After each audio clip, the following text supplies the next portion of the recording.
2, 3, 4.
Hey, welcome back to my channel.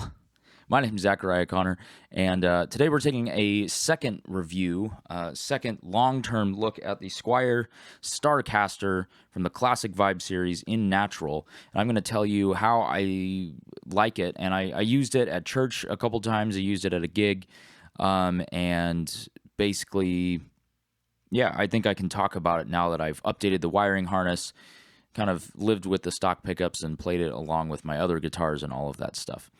So, in my initial review, I was critical of this guitar in a few areas, but I did praise it for having the just great vintage vibe at a great price point. $399.99 is a great price point for an electric guitar.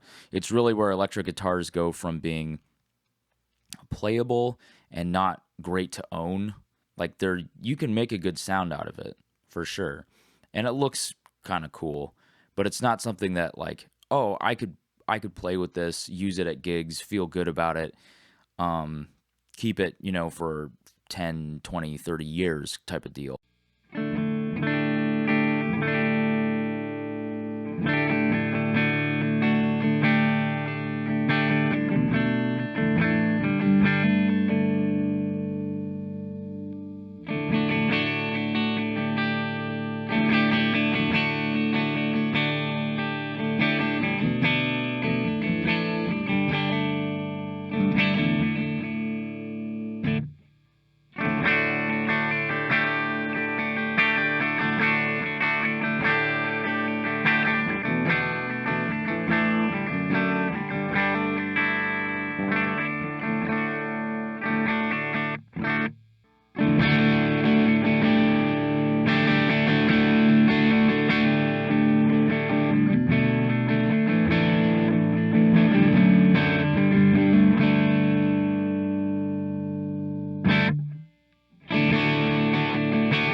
I went to Mojotone.com and I ordered a bunch of parts, and you can see a picture of those parts here. It's also, I posted it on my Instagram a long time ago. And basically, I bought new pots, new caps, new wiring, a new jack, and I used the old switch. The wiring upgraded the sound of the guitar, but it wasn't, I guess, I don't know. It wasn't like a drastic change. Like yes, it lifted the blanket off the guitar. The 250 kilo ohm pots in the tone position on this guitar were a bad choice. I can say that wholeheartedly. Like the 500K tone pots are far superior. I upgraded the wiring harness. I can say without a doubt that wiring up a wiring harness for a semi-hollow or hollow body guitar like this one is really easy to make the harness, and it's really hard to get it in the guitar. I was like worried I was gonna break all my solder joints because of all the like squeezing and shoving and prying, and yeah, it was, to put it lightly, it was awful.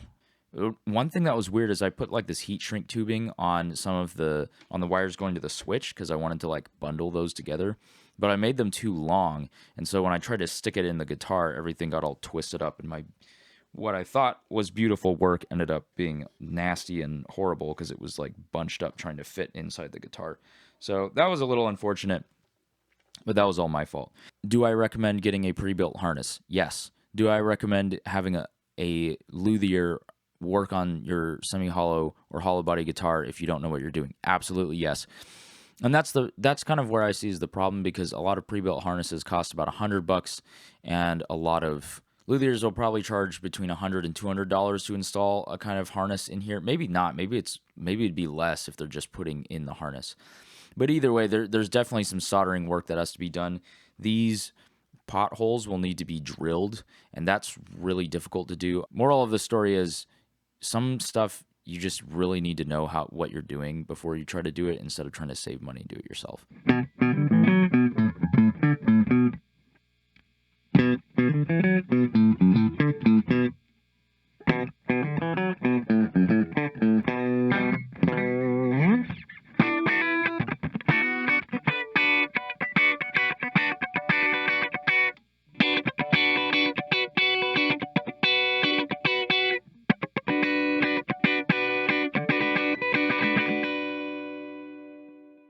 I did 50s wiring, so basically I put the tone pot, the wire that connects the volume pot to the tone pot, on the output of the volume pot, and that way the tone pot is seeing a lower volume when you roll down, is seeing less signal when you roll down the volume pot, and that way it keeps the sound brighter, because the resistance to ground through the tone pot remains the same.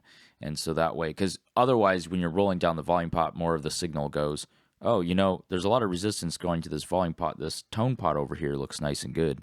And then the electrons go that way. I would highly recommend 50s wiring on any kind of dual humbucking guitar with this control layout. All told, I paid somewhere around $50 for everything, and I still have extra wire and extra heat shrink tubing that I can use in the future. So, and I think I bought a bunch of extra jacks as well. I think the pickups sound a little bit more opened up, a little bit more clarity. They're still not going to sound like single coils or like a Gretsch or anything like that. So there's still they're still quite dark. And that's one thing that I still don't like about this guitar. In order for me to keep it like long term, like forever, I would want to change the pickups at some point. But I think for now, this thing sounds pretty great, and it's a nice departure from things like the Jazzmaster, which is bright as hell. The Gretsch is dark, is like warmer, and has a lot more bass, but it still has a lot of treble. But this guitar is a little smoother, so I kind of like this for clean jazzy type stuff, and then for rock stuff too.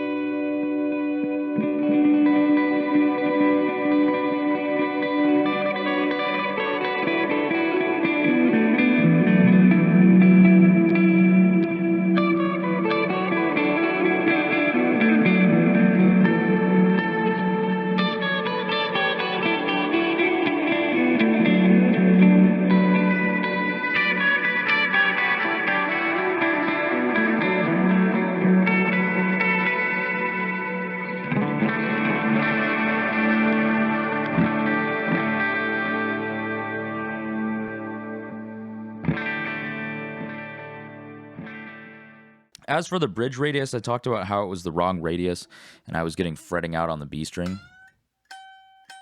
It's not that bad right now. I don't really feel the need to file the bridge and radius it properly, at least.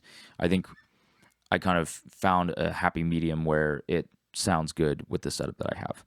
The nut, it's plastic for sure. It's definitely plastic. And I'll replace that at some point, but I don't find that it's sticking excessively. This guitar stays in tune decently. I like the neck shape on it. I think it's one of my favorite neck shapes. It feels better than my Strat. The fretwork still looks great. I think the guitar still looks cool to me. It's a hell of a guitar for $400, and I would say that once you've upgraded the wiring, the tone gets better and it's more useful because you can roll off stuff and retain some of that treble. The tone knobs are more useful. I'm running it with Elixir 10 to 50, or these are NYXLs actually because I can't get Elixirs right now. 10 to 52s, and yeah, this thing just is a great rock guitar if you're trying to play alternative rock, classic rock, even more modern like indie rock or indie alternative. Really, you can dial in anything you want, and it's a little more growly than like a Telly. It's not as sparkly or chimey, but in a way that's kind of okay, and you kind of got to embrace this guitar. I think that with some pickup upgrades, you can really make it sparkle and chime a little bit more, but I don't know. I'm really digging this guitar.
All in all, I think I'll keep this guitar for a bit, and we'll kind of see how we do. I didn't really explore the coil splitting option. I think it's just a lot of work with all the wiring, and I kind of just like rolling back the volume. And honestly, it sounds really good just rolling it down a little bit. Takes out some of the mud.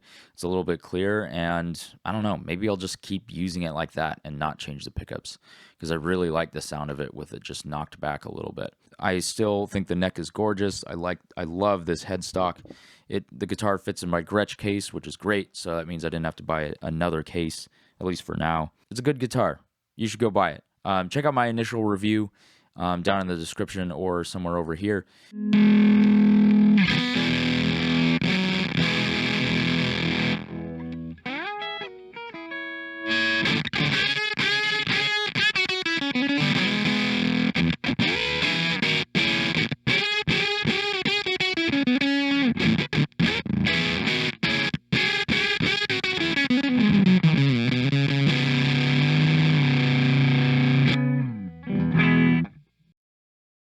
If you found this video fun, interesting, or helpful, please consider subscribing.